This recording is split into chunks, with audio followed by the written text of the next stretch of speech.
Hey guys, it's Kevin with the new warehouse. I'm here at ProMat 2025 and I am in the iAutomate booth here with my friend Christoph Buchman, and he is the founder of iAutomate. And we're going to talk a little bit about iAutomate, but we're also going to talk about what he's seeing because he has a unique perspective on the industry through the app that they have. And we're also going to hear a little bit about what he's hearing here on the floor at ProMat too. So Christoph, how's the week going so far? Great, good to be back at ProMat. Very busy show here the last 2 days, especially today. So yeah, exciting to be here and see what's the latest and greatest in our industry. Yeah, absolutely. So we had you on the podcast earlier a couple weeks ago, right before ProMat, talking about iAutomate and what it's all about and how people can leverage it and utilize it for the show here. But tell us a little, just brief overview for people maybe that missed it, didn't hear about it. What is iAutomate? Yeah, iAutomate is a sales enablement tool, a solution validation tool for users who just want to compare different popular automated system solutions, develop an understanding of size, capacity, price. The famous question, what does this cost? So we're able to help answer that question, provide guidance, and we also sell our software as a lead conversion software to system solution providers. Yeah, absolutely. And I'm sure that question is being asked a lot of times this week at ProMat, Yes, right? I've definitely been rehearsing it here naturally. Yeah. Well, I mean, the question of how much does this cost? I'm sure a lot of people are Sorry, getting that asked, and you know what? It's funny because the true answer is it depends, and that was also the problem, that it should not depend. So how can we kind of bridge that gap between, yes, there's a lot of engineering that has to go into it to answer that question properly, but it turns out it doesn't require that much engineering to provide high-level guidance and answer that question. Is it 10 million or 50 million? Well, we can narrow that down pretty quickly. What it ends up being in the end of the day, yeah, some engineering will go into that, but just like configuring the price of a car, you can go on the website and see what it costs to buy a four-door sedan, right? So kind of following that philosophy a bit. Yeah, exactly. Why can't we have that for our industry? Right. I mean, we work in automation and we haven't automated that process yet, so that's what I thought was a bit ironic. A little crazy, yeah. All this high tech around us, and like that process is very low tech. Manual, time consuming. Absolutely. So coming into the show, I'm curious, what are you hearing from people as they're thinking about coming out this week, and what are they maybe searching for on the app, or what's top of mind for them? What are they really looking to understand this week? Yeah, it's really interesting to see that what we're hearing people are here for, and when we ask them, what's the theme of ProMat, what are you seeing? It correlates a lot with what we're seeing in the usage of our app. So people come here because automation has become more accessible, more available, because there are a lot of new technologies and solutions that are just more entry-level automation. So they're easier to access, they cost less money. The barrier is now lower to enter an automated space or to add automation to your warehouse. And there's an abundance of solutions. So if you walk around the halls here, you can see so many different types of new technologies. Compare that to 20 years ago, I think that has fundamentally changed. So at large, more businesses have easier access to automation because of the abundance of solutions. And that correlates to what we're seeing in the app, because we can see which technologies are how popular, what's the frequency of usage. We can see that the trend is definitely going towards the scalable entry-level automation solutions that you don't have to build a massive monument, $40 million investment, and then wait 10 years to kind of grow into it. But you start small, crawl, walk, run approach, add more robots, and truly scale it as you grow type scenario. So we see that correlation between the popularity in the usage of technologies on our app and what people are telling us they're here to see. Interesting, yeah. And I think that accessibility, right, and that kind of scaling, right, and starting kind of small, right, that crawl, like you said, right, and then the walk to the run, I think is the right approach. And I think, as we see that accessibility increase too, that encompasses a larger market potentially of customers for these automation providers, and probably companies that maybe at one point thought they were too small for automation in a sense, right? Now it's becoming more accessible. Exactly. And with our software, they're actually able to validate some of these solutions, develop an understanding of how big the business, the operation would be that they're looking at, or how big the technology would be that they're looking at. And now they can walk around in a much more focused way and go straight to the solution providers of the technologies they've already qualified as viable or interesting. And they can now engage at a much more accelerated level, right? It's not, hey, I'm here to talk about automation, but I don't really know where to start. It's, I've looked into shuttles and cube storage systems, and I think I need a cube storage system because I'm slow velocity, high storage density. Let's talk about your product. So it creates a win-win situation between those looking for automation and those providing it. And that's what we want to be. We want to be that facilitator in the middle at the end of the day. Yeah, absolutely. And I think that's such a great, almost glue in a sense, right? So to kind of bring it together, right? Because I think we had talked about, in our previous conversation that, a lot of people probably, they'll walk in here, right? And they'll see some of these solutions and they'll be like, oh, that's never attainable for me, right? Without even really understanding, like, what is the entry point? What does that cost? Exactly. And what does it cost? The answer should not be it depends. I think we are able to qualify it. And therefore just make it easier for companies to explore and ultimately buy automation. I mean, that's what we're trying to help. Yeah, absolutely. So you've been in the automation world for quite some time, right? I think most of your career, Pretty right? much, yeah. Yeah. So tell us a little bit, from a trend perspective, or maybe even what's catching your attention here at ProMat. One theme definitely seems to be climbing robots. I remember 10 years ago, I worked for shuttle solution providers, and we always joked in sales with the engineers, why can't they fly yet? Or at least they should be able to leave the rack, right? Yeah. And now look at them. They're leaving the rack, they're driving in and out, and they're climbing. And I think one or two new solutions were aired here or introduced at the ProMat. So that seems to be a theme. And I think that fits perfectly with the trend towards the scalable automation because you can add more robots over time to these type of solutions. So it lets you spend your money over time versus invest it all up front. I think the human still continues to play a very important role in automation. So we're seeing technologies complement human activity rather than fully substitute it. So that's something I'm seeing here. And the other one I really just have to admit is I'm really blown away by the Asian technologies coming into the North American market. They are sophisticated, great software, some cool design ideas.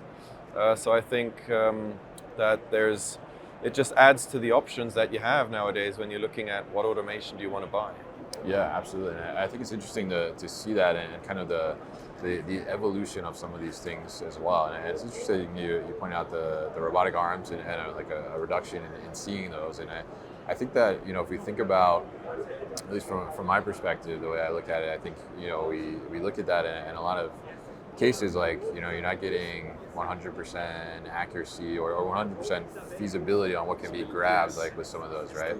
Which is tough, right? And I think what people want now is they want solutions that are gonna like work 100% of the time because they're looking to see how do we solve the challenges we have right now.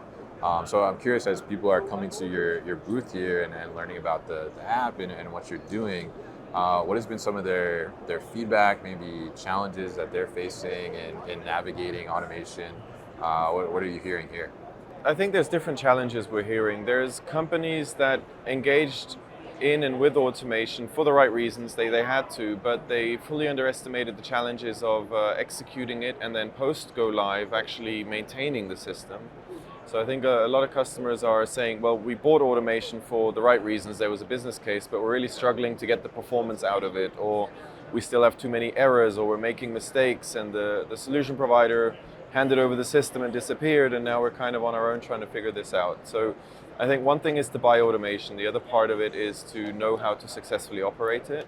I think the industry at large could do a better job at supporting customers there. Yeah. We're also hearing that customers still struggle, users, anybody who's looking at adding automation, they still struggle to gain access to some of this critical information, like what does it look like, what does it do for me, what's the business case, what are some of the benefits or the USPs, and that's what we're trying to help bridge that gap with the iAutomate app, is to make this information accessible and further facilitate the dialogue. We want to connect people who've done automation with those who are trying to do automation to try and foster a stronger exchange as well.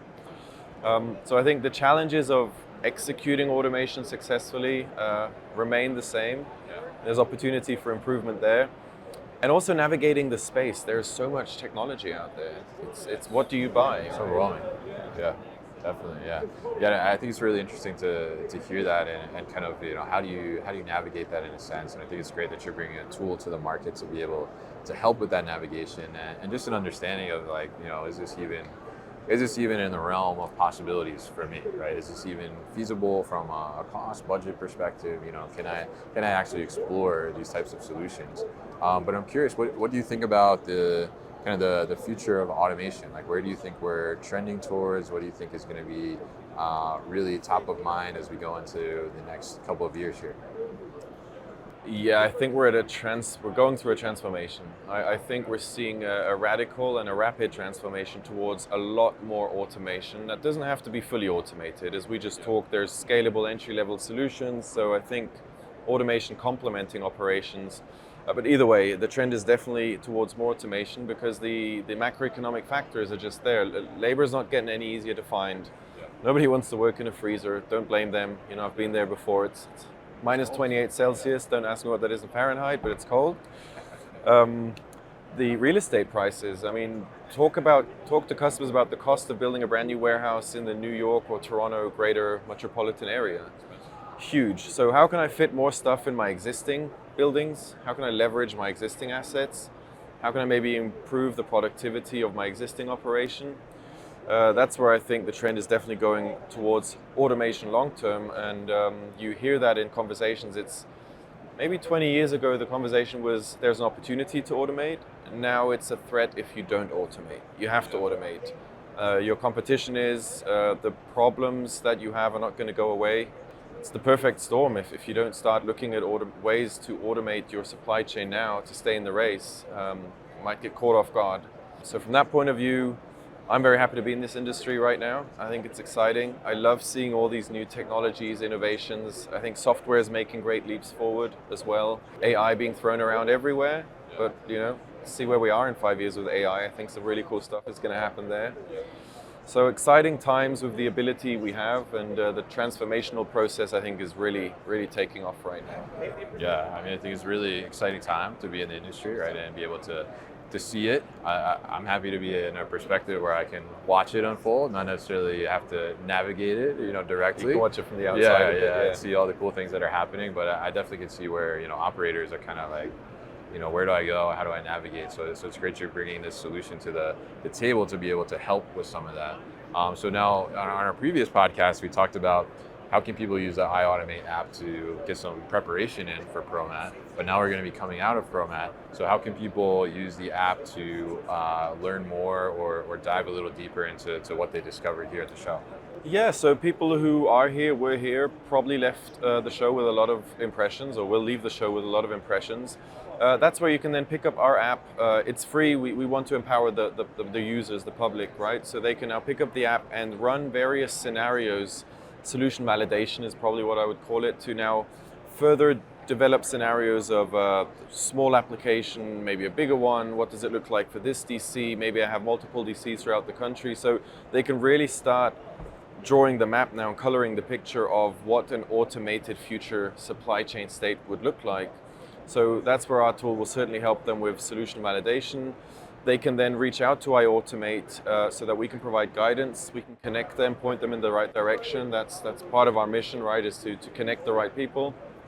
So I think from that point of view, the tool can further help the journey towards automation and the ideas that maybe were collected here, and start helping to manifest them in a way. And also we have our news platform. We want people to stay up to date. So it's not just for people looking to run a quick conceptual design of a system. It's what's happening in the industry. It's, do I go to 15 different websites, or is there one consolidated space I can go to and read up on the news, the innovations, the latest tech, the last system that was announced?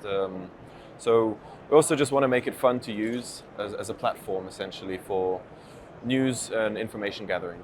Yeah, absolutely. And I think that's a great resource for the industry, a great tool to be able to have to leverage both coming into a show like this and also coming out of a show like this with new discoveries. So, so it's been a pleasure to come join you here and talk to you and get some insights on what you think about the industry. If people want to get the iAutomate app, what's the best way to do that?